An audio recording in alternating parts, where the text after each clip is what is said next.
Welcome to the special bulletin, special 6 PM bulletin. నేను అరవింద్ కొల్లి. సాంబశివరావు రోజు 7 గంటలకి ఇదే టైంకి అంటే ఇంకొక గంట తర్వాత మన డ్రాయింగ్ రూమ్లోకి వచ్చి మంచి నీతులు చెప్పే ఒక టీవీ యాంకర్. ఆయనకు సంబంధించినటువంటి ఆగడాలు, ఆయనకు సంబంధించినటువంటి వ్యవహారాల మీద గత కొంతకాలంగా రాజ్ న్యూస్ ప్రత్యేక కథనాలు ప్రసారం చేస్తున్నటువంటి విషయం మీకు అందరికీ తెలిసిందే. ఈ క్రమంలోనే రాజ్ న్యూస్ యాజమాన్యాన్ని టార్గెట్ చేస్తూ ఆయన చేసినటువంటి వ్యాఖ్యలు కూడా మీకు తెలిసినవే. ఇక్కడితో ఆగకుండా రాజ్ న్యూస్కి తనకి ఉన్నటువంటి రాజ్ న్యూస్ చేసినటువంటి ఈ వరుస కథనాలకి సంబంధించిన అంశాన్ని ప్రస్తావిస్తూ ఆయన రకరకాల ఆరోపణలు చేసినటువంటి పరిస్థితి. అదే సందర్భంలో ఆయనకి సంధ్యా యాజమాన్యానికి ఉన్నటువంటి వివాదాన్ని 2 రాజకీయ పార్టీలకి, 2 కులాలకి, మొత్తం సమాజానికి అంటగట్టే ప్రయత్నం కూడా చేసినటువంటి సాంబశివరావుకు సంబంధించిన వ్యవహారం మనం చూసాం. ఇప్పుడు కొత్తగా సాంబశివరావు పెట్రోల్ బంక్ వ్యవహారంలో ఒక ముందడుగు పడింది.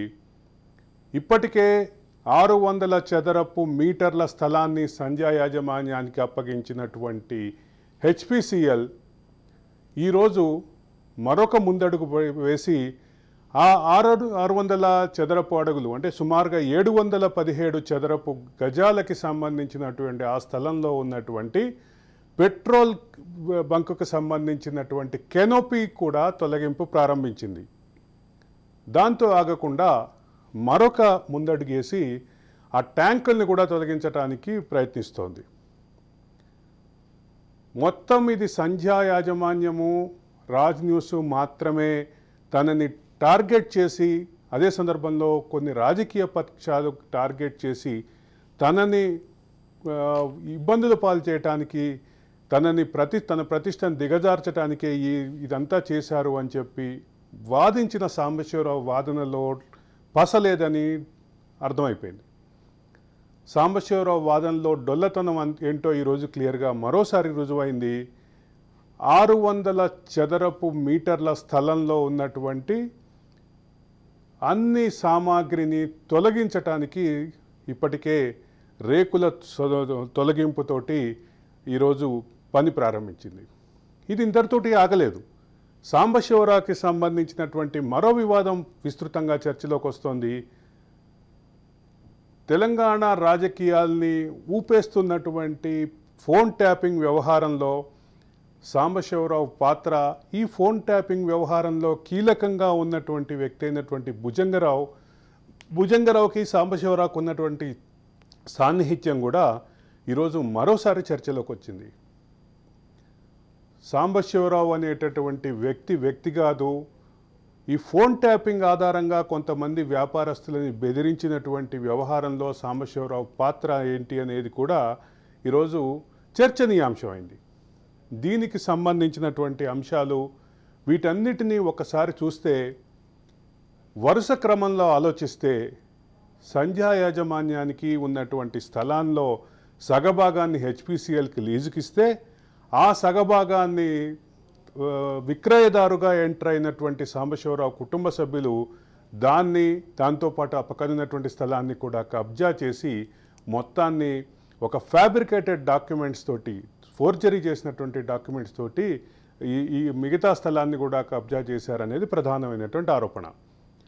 మొత్తం 1417 గజాలు, 1435 గజాలకి సంబంధించినటువంటి ఈ స్థలంలో సగభాగాన్ని మాత్రమే హెచ్పిసిఎల్కి లీజుకిస్తే, మిగతా సగభాగాన్ని ఫోర్జరీ డాక్యుమెంట్ క్రియేట్ చేసి సాంబశివరావు కుటుంబ సభ్యులు కబ్జా చేశారనేది ప్రధానమైనటువంటి ఆరోపణ. ఈ ఆరోపణలో నిగ్గు తేల్చే క్రమంలో సాంబశివరావు ఒకరోజు విలేకరుల సమావేశం ఏర్పాటు చేసి హైదరాబాద్ ప్రెస్ క్లబ్లో అన్న మాటల్ని ఒకసారి ఇక్కడ ప్రస్తావించాలి. అవి ప్రస్తావించకుండా దీనికి సంబంధించినటువంటి సమగ్రమైనటువంటి అంశం మనకు అర్థం కాదు.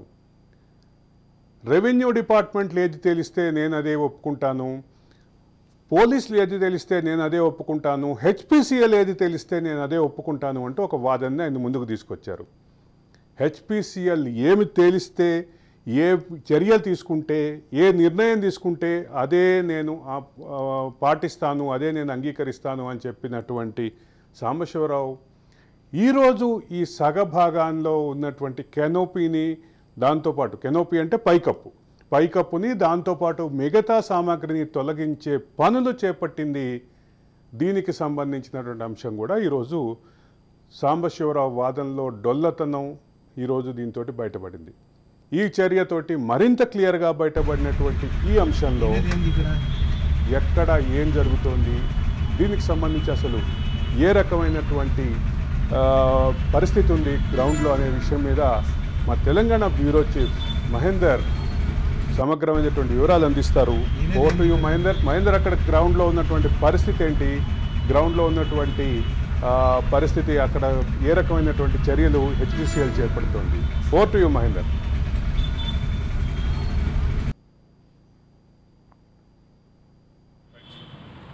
ఇక మాదాపూర్ పెట్రోల్ బంక్ ఇదంతా కూడా గత నెలన్నర కాలంగా ఒక ఎపిసోడ్గా నడుస్తూనే ఉంది. ఇటు సంధ్యా యాజమాన్యాన్ని మోసం చేస్తూ ఒక టీవీ ఛానల్ యాంకర్ అయినటువంటి సాంబశివరావు అక్రమంగా ఫోర్జరీ డాక్యుమెంట్లతో కబ్జా చేసి మొత్తానికి ఒక పెట్రోల్ బంక్ నిర్వహించాడు. దీనిపైన సంధ్యా యాజమాన్యం అయితే పోలీసులను ఆశ్రయించింది. హెచ్పిసిఎల్ దృష్టి కూడా ఈ మోసం చేసినటువంటి తీరునంతా కూడా తమని మోసం చేసినట్టే హెచ్పిసిఎల్ కూడా ఫోర్జరీ డాక్యుమెంట్లు పెట్టి మోసం చేసినటువంటి తీరును హెచ్పిసిఎల్ దృష్టి కూడా తీసుకెళ్ళింది. ఆ ఎంక్వైరీలో భాగంగా మొత్తం తేలింది.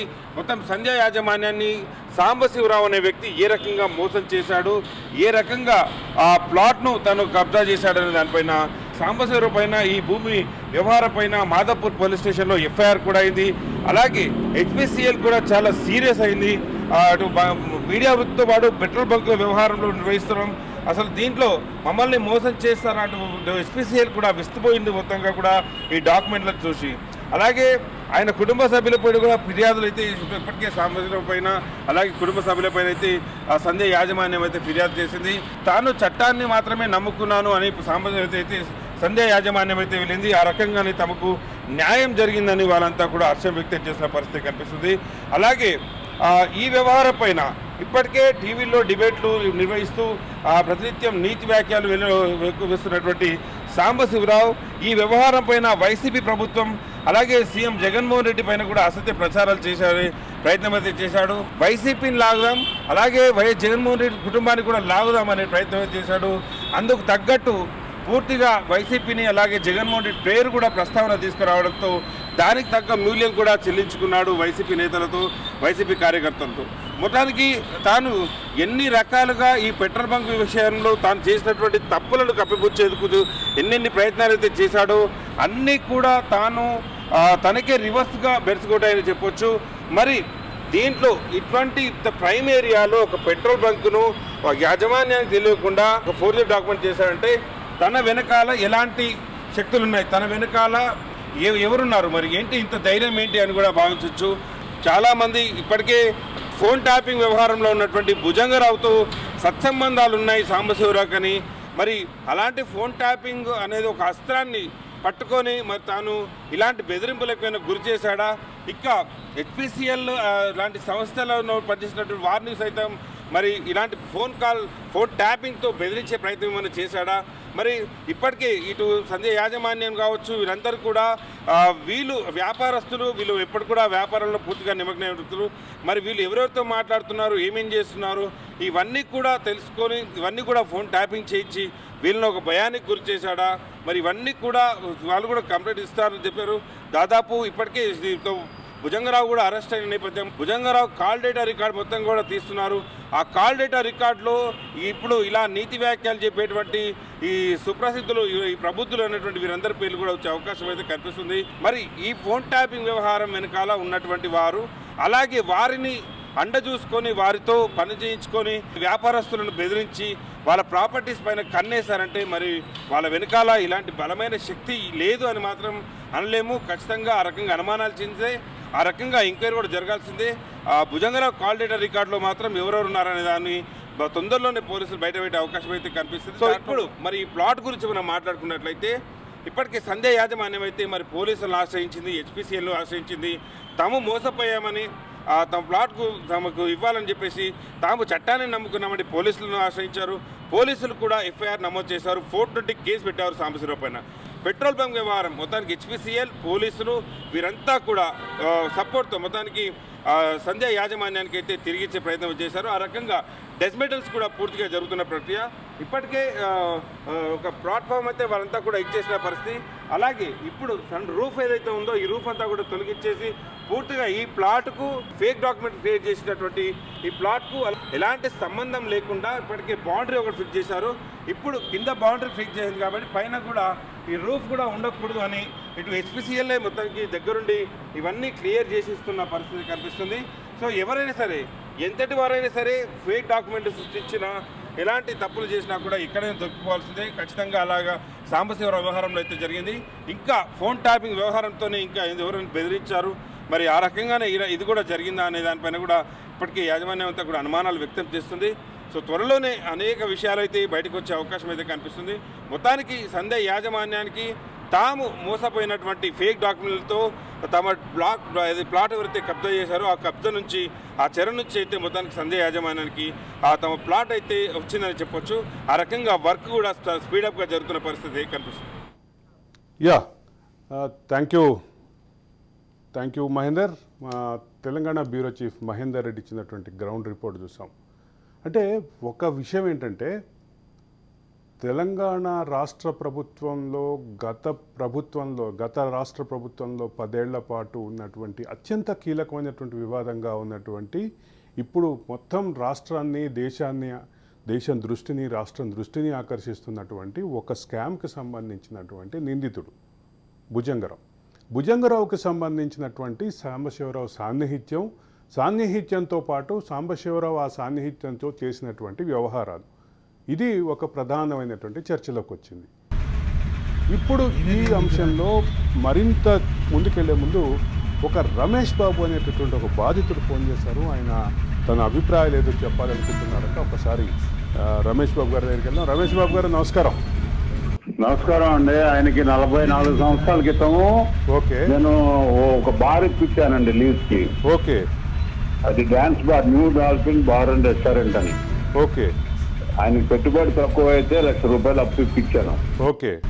అతను అందులో డాన్స్ బార్ లో బాగా సంపాదించి కూడా నాది ఒక్క పైసా తిరగలేదు. సార్, నాకు ఒక విషయం అర్థం కాలేదు. అత్యంత నీతివంతమైనటువంటి కబుర్లు చెప్పేటటువంటి మా సీనియర్ మా రంగంలో సీనియర్గా చెప్పాలి, ఆయనకు సంబంధించిన వ్యవసాయ అంటే ఆయనకి అనుభవంలో వృత్తిపరమైన అనుభవంలో ఎట్లా ఎంట్రీ ఇచ్చాడు అనేది నేను నాకు అది అర్థం కావట్లేదు. వృత్తిపరమైనటువంటి అనుభవంలో మాకు సీనియర్ కాకపోవచ్చు, కానీ వయసు రీత్యా ఆయన మాకంటే పెద్దవాడు కాబట్టి సీనియర్ అనుకుందాం కాసేపు.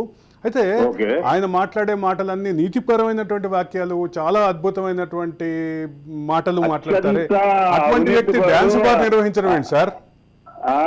అటువంటి వ్యక్తి డాన్స్ బార్ నిర్వహించారనే విషయాన్ని అతను అడగండి, నేను ప్రూఫ్ చేస్తాను. ఆయనకి లీజ్ ఇచ్చిన ఆయన పేరు కూడా చెప్తాను. హర్మీత్ సింగ్ చాబ్రా, ఓకే, సత్పాల్ సింగ్ చాబ్రా అనేవాళ్ళు నాచారంలో లీజ్ ఇచ్చారు. పక్కనే భుజంగరావు గారు ఎస్ఐగా ఉండేవాడు నాచారంలో. ఓకే. అప్పటి నుంచి వాళ్ళిద్దరు ఫ్రెండ్షిప్ కంటిన్యూ అయింది. ఓకే. నేను ఆయనకి లీగల్ నోటీస్ పంపించాను. ఓకే. ఎన్నిసార్లు అడిగాను, నన్ను థ్రెటనింగ్ కాల్ చేయించాడు. హర్మీత్ సింగ్ చాబ్రా, సత్పాల్ సింగ్ చాబ్రాతో కలిసి లిటిగేషన్ ల్యాండ్ లో హ్యాండిల్ చేసేవాళ్ళు ఇల్లు. ఓకే. హర్మీత్ సింగ్ చాబ్రా ఎన్నో థ్రెటనింగ్ కాల్ చేశాడు. అయ్యగా సీఎం నుంచి చేయించాడు, పోలీసు వాళ్ళు చేయించాడు, బెదిరించాడు, నేను చంపేస్తానని. ఓకే.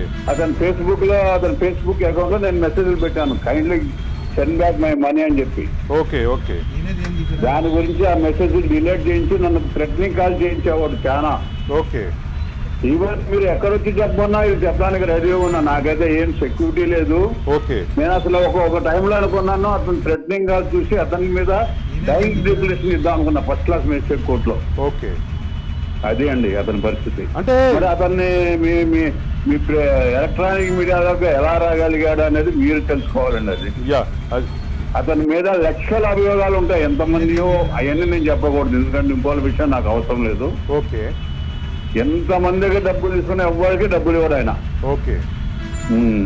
అయితే అదే సందర్భంలో డబ్బులకు సంబంధించిన వ్యవహారము దాంతోపాటు ఈ బార్కి సంబంధించిన వ్యవహారంతో పాటు మీరు ఇందాక అతను హ్యాండ్ డ్రాపర్ అని చెప్తారని చాలా మంది పెద్ద పెద్ద డీసీపీలకి వాళ్ళకి వీళ్ళకని. ఓకే. మరి అది మనకి మన దగ్గర దాని సాక్ష్యాలు లేవు, మనం దాని గురించి మాట్లాడలేము. అదే సందర్భంలో ఇంకో మాట మీరు మాట్లాడినటువంటి ఒక మాట కూడా చాలా కీలకంగా అనిపించింది. ఆయన వీళ్ళందరితోటి కలిసి చాలా కబ్జాలు చేశారు అనేది మీ మాట. అవును, లిటిగేషన్ ల్యాండ్స్ పర్చేజ్ చేస్తాడు, కబ్జా కాదు. ఓకే. లిటిగేషన్ ల్యాండ్స్ కబ్జా చేసే సామర్థ్యం లేదు, దాని గురించి రౌడీ షీటర్లను అడ్డం పెట్టుకుంటాడు. ఓకే. ఆ లిటిగేషన్ ల్యాండ్ దాన్ని లీగలైజ్ చేసుకోవడానికి రౌడీ షీటర్లు సాయం తీసుకుంటాడు ఆయన. ఓకే. అదైతే 100% కరెక్ట్. ఓకే. మీకు ఆయన నెంబర్ కూడా ఇస్తారు, హర్మీత్ సింగ్ చాబ్రా అనే అతను ఓకే తీసుకున్నాడు తేనాలు. ఇప్పుడు అతను ఫోన్ చేయట్లేదు నాకు, అతనికి నేను వాట్సాప్ లో మెసేజ్ పెట్టాను, before Sambasivarao you are threatening me, I will file a complaint అని పెట్టినాక అతను బెదిరించడం మానేశాడు. ఓకే. ఓకే. ఓకే. అది అయితే నాకు ఒక విషయం అర్థం కాలేదు రమేష్ బాబు గారు, చెప్పండి. మీకు ఆయనకి జరిగినటువంటి ఈ బార్కి సంబంధించిన డీల్లో ఆయన మిమ్మల్ని ఎట్లా మోసం చేశాడంటారు? మోసం చేసేదే ఉందంటే పెట్టుబడి తక్కువ అయితే నేను శ్యామ్ సుందర్ రెడ్డి అని మా ఫ్రెండ్ దగ్గర ₹1,00,000 తీసుకుని ఆయనకు అప్పించాను. ఓకే. ఆయన ఏమన్నాడు, నెల నెల ఇంట్రెస్ట్ ఇస్తాను, రోజు వచ్చే లాభంలో నీకు షేర్ ఇస్తానని తీసుకున్నాడు. ఓకే. అది ఇవ్వన బెటర్. తర్వాత నేను జాబ్ చేసి నెలకు 3,000 చొప్పున అతనికి తీర్చాను నేను. ఓకే. శ్యామ్ సుందర్ రెడ్డి అనే ఆయన కూడా 5 లక్షలు ఇస్తా అన్నాడు, ఆయన ఇవ్వలేదు చివరికి. ఓకే. అదండి. ఓకే. ఓకే. రమేష్ బాబు గారు, ఇంకొక విషయం చెప్పండి. మీరు ఇందాక మాట్లాడుతున్న సందర్భంలో భుజంగరావుకి సాంబశివరావుకి సంబంధించిన వ్యవహారం మాట్లాడారు. భుజంగరావుకి సాంబశివరావుకి వ్యవహారం ఇది ఎక్కడ మొదలైంది? ఎక్కడ దాకా ఈ అనుబంధం ఎక్కడ దాకా కొనసాగింది? అక్కడే మొదలైంది, నార్సింగ్ పిఎస్ నుంచే మొదలైందండి. అప్పుడు ఈస్ట్ జోన్ లో ఉండేది Nacharam PS. Okay. East zone లో అప్పుడు వరకే ఉండేది నాచారం పిఎస్. ఓకే. ఎందుకని ఈయన తెల్లవారులు నడిపించుకునేవాడు, బార్లు 11 o'clock క్లోజ్ చేయాలి కదా. ఓకే. తెల్లవారులు నడిపించుకునేవాడు, రోజుకు ₹1,00,000 సంపాదించేవాడు ఆ రోజుల్లోనే. ఓకే. ఎందుకంటే సిటీ మొత్తం అప్పుడు ఆర్కెస్ట్రా బార్లు బంద్ ఉన్నాయి. ఓకే. మహేందర్ రెడ్డి గారు క్లోజ్ చేశాడు. ఓకే. మరి ఎట్లా మేనేజ్ చేస్తున్నాడో మేనేజ్ చేసి ఒక నడిపించుకునేవాడు నైట్ అంతా, రోజు ₹1,00,000 కలిసి వచ్చింది ఆ రోజుల్లోనే. ఓకే. అప్పుడు ఉస్మానియా లాస్ట్ లో ఉస్మానియా పిఎస్ ఏసీపీ రైడ్ చేశారు. ఆ కేసు కూడా ఉంటుంది ఆయన మీద. ఓకే. ఎవరి మీద అండి? సాంబశివరావు మీద అండి. ఓకే. తన మీద 2018కి ముందు అసలు అంటే ఈ మరి శ్రీధర్ రావు గారు పెట్టిన కేసుకు ముందు ఎటువంటి కేసులు లేవు అని చెప్తారు ఆయన. అది మరి ఉస్మానియా పిఎస్ లో కేసు రాసి ఉంటుంది మీకు. మరి అది ఏమైందో మీరు అన్ని సంవత్సరాల తర్వాత క్రితం ఉంటుందో ఉండదో మీరు తెలుసుకోగలగాలి. మా వాళ్ళైతే కాదు, సామాన్యులు మేము. అంటే ఇక్కడ కీలకంగా గమనించాల్సినటువంటి అంశం ఏంటంటే సాంబశివరావు గారికి సంబంధించినటువంటి, నేను ఇప్పటికీ గారు అని అంటున్నాను, మీరు గమనిస్తున్నారో లేదో రమేష్ బాబు గారు, నేను కూడా సాంబశివరావు గారే. ఆయన వయసును గౌరవించాలి మనం, ఆయన వయసును గౌరవించే క్రమంలో ఆయన గారు అంటున్నాను. అదే సందర్భంలో నాకు ఒక విషయం అర్థం కావట్లేదు. భుజంగరావు గారితో ఉన్నటువంటి పరిచయాన్ని ఏ స్థాయికి తీసుకువెళ్ళారు, ఏ స్థాయిలో ఈ రకమైనటువంటి బెదిరింపులు జరిగినాయి అనేటటువంటి విషయం మీద రకరకాల అనుమానాలు అయితే వస్తున్నాయి. ఈ భుజంగరావు కేసు ముఖ్యంగా ముందుకు వచ్చిన నేపథ్యంలో భుజంగరావు ఈ కేసులో ఫోన్ ట్యాపింగ్ కేసులో కీలకమైనటువంటి ముద్దాయిగా ఉన్నటువంటి ప్రస్తుత పరిస్థితిలో రకరకాల సాంబశివరావుకి సంబంధించినటువంటి పేర్లు కూడా రకరకాల అంశాల మీద వినిపిస్తున్నటువంటి పరిస్థితి. దీన్ని ఎట్లా చూడాలంటారు రమేష్ బాబు గారితో కలిసి? కొన్ని ఈయన కూడా ట్యాపింగ్లు చేయించాడని విన్నాను నేను. ఓకే. మరి దాంట్లో ఎంత నిజాయితీ ఉందో మీరు తెలుసుకోగలగాలి. Yeah. Okay. Thank you Ramesh Babu garu, మీరు లైవ్లోకి వచ్చి మీ అభిప్రాయాలు తెలియజేసినందుకు. అదే సందర్భంలో సాంబశివరావు గారితో మీ మిత్రుత్వాన్ని శత్రుత్వాన్ని రెండింటినీ పంచుకున్నందుకు ధన్యవాదాలు. ఇక ఎలమందారెడ్డి గారు అని ఇంకొక బాధితుడు ఫోన్ లైన్లో ఉన్నారు. ఎలమందారెడ్డి గారు నమస్కారం. ఎలమందారెడ్డి గారు. ఎలమందారెడ్డి గారి ఫోన్ కాల్ కనెక్ట్ అవ్వటంలో ఏదో డిఫికల్టీ ఉంది, ఒకసారి మా వాళ్ళు చెక్ చేస్తున్నారు. ఇక నాచారం పిఎస్లో నాచారం పోలీస్ స్టేషన్లో బార్కు సంబంధించినటువంటి ఒక కేసు ఆయన మీద ఉంది అనేది ఇప్పుడు కొత్తగా రమేష్ బాబు గారు చెప్పినటువంటి విషయం. ఇదే సాంబశివరావు గారు తన విలేకరుల సమావేశం సందర్భంగా చెప్పినటువంటి మాట నాకు ఇంకా గుర్తుంది. నేను ఆ విలేకరుల సమావేశంలో ఉన్నాను కాబట్టి నాకు ఆ మాట బాగా గుర్తుంది. నా మీద ఇంతకుముందు ఎటువంటి కేసులు లేవు, ఎక్కడా కేసులు లేవు, కేసులు లేకుండా ఉన్నటువంటి స్వచ్ఛమైనటువంటి నా ప్రొఫైల్ని నాశనం చేయడానికి ప్రయత్నం చేస్తున్నారు అంటూ రకరకాల వ్యాఖ్యానాలు చేసినటువంటి పరిస్థితి. దానికి ఆయన రాజకీయాల్ని, రాష్ట్ర రాజకీయాల్ని, 2 రాష్ట్రాల రాజకీయాల్ని, 2 కులాల్ని, 2 పార్టీల్ని, 4 పార్టీల్ని, రకరకాల వ్యక్తుల్ని, సంబంధం లేనటువంటి వ్యక్తుల్ని దీంట్లో ఇన్వాల్వ్ చేసి ఒక పెద్దది అంటే సంధ్యా గ్రూప్కి, సాంబశివరావు గారి కుటుంబానికి ఉన్నటువంటి ఈ పెట్రోల్ బంక్ వివాదాన్ని దీన్ని వ్యాస్ట్గా చేసి దీనికి సంబంధించినటువంటి వ్యక్తులని, సంబంధం లేని వ్యక్తులని, రకరకాల వ్యక్తులని ఇన్వాల్వ్ చేసినటువంటి పరిస్థితి అయితే కనిపిస్తోంది. ఈ పరిస్థితుల్లో ఇప్పుడు పలువురు బాధితులు వస్తున్నారు. ఆ బాధితుల క్రమంలో రమేష్ బాబు గారు వచ్చారు. రమేష్ బాబు గారు వచ్చిన దాంతో పాటు ఇంకొక కీలకమైనటువంటి అంశం ఇక్కడ కీలకంగా గమనించాల్సింది ఏంటంటే, అది కీలకమైన అంశం, కీలకంగా గమనించాల్సింది సాంబశివరావు గారు స్వయంగా చెప్పిన మాట ప్రెస్ కాన్ఫరెన్స్లో, ఏ రకమైనటువంటి చర్య పోలీస్ శాఖ తీసుకున్నా, రెవెన్యూ శాఖ తీసుకున్నా, జీహెచ్ఎంసీ తీసుకున్నా, లేదా హెచ్పిసిఎల్ తీసుకున్నా, ఆయన చాలా క్లియర్గా అన్నమాట, హెచ్పిసిఎల్ తీసుకున్న నిర్ణయానికి నేను బద్ధుడినై ఉంటాను. ఇప్పుడు హెచ్పిసిఎల్ఏ మరి మీరు చేసినటువంటి అంటే మీ ల్యాండ్ విషయంలో జరిగినటువంటి అవకతవకల్ని గుర్తించి ఆల్రెడీ ల్యాండ్ని సగం మార్క్ చేసింది. ఇప్పుడు ఆ సగంలో ఉన్నటువంటి తమ వస్తువుల్ని, హెచ్పిసిఎల్ వస్తువుల్ని తొలగించే పని కూడా మొదలుపెట్టింది. ఇప్పుడు హెచ్పిసిఎల్ తొలగించే పని మొదలుపెట్టింది కాబట్టి దీన్ని ఎట్లా తీసుకోవాలి? గతంలో కూడా ఇదే ప్రశ్న అడిగాం మేము, దానికి సమాధానం రాలేదు. హెచ్పిసిఎల్ ఆ సగం పెట్రోల్ బంక్ని ఏదైతే సంధ్యా గ్రూప్కి హ్యాండ్ ఓవర్ చేసిందో, ఈరోజు మళ్ళీ వ్యవహారం మళ్ళీ ఇంకొక ముందడుగు పడిందో, దీన్ని మొత్తాన్ని కలిపి సాంబశివరావు గారు ఎలా చూస్తారో ఒకసారి ట్రై చేయాలి. అలాగే పిసిఆర్ ఎలమందారెడ్డి గారికి ఒకసారి ఫోన్ ట్రై చేయండి మళ్ళా. యా అయితే ఇక్కడ రమేష్ బాబు గారికి సంబంధించినటువంటి ఒక విషయం అయితే చాలా క్లియర్గా చెప్తున్నారు ఆయన. రమేష్ బాబు గారు అయితే చాలా క్లియర్గా చెప్తున్నారు. ఆయన కొన్ని పేర్లు కూడా ఉదాహరిస్తున్నారు. ఆయన రకరకాల అంశాలకి సంబంధించినటువంటి, అంటే సాంబశివరావు గారికి సంబంధించినటువంటి వివిధ అంశాలను ఉదాహరించే క్రమంలో ఆయన చెప్తున్నటువంటి అంశాలు అయితే క్లియర్గానే ఉన్నాయి. భుజంగరావు గారు ఇప్పుడు ఫోన్ ట్యాపింగ్లో ఇప్పుడు కీలకంగా ఉన్నటువంటి భుజంగరావు గారికి సంబంధించినటువంటి వ్యవహారంలో సాంబశివరావు పాత్ర కూడా ఇప్పుడు ప్రధానంగా చర్చనీయాంశం. సో ఇది పరిస్థితి. ఒక పక్క సాంబశివరావు వాదన ఎంత తప్పు అనేది ఈరోజు హెచ్పిసిఎల్ తీసుకున్న మరొక ముందడుగుతోటి క్లియర్గా అర్థమవుతుంది. ఒక పక్కన హెచ్పిసిఎల్ తీసుకున్నటువంటి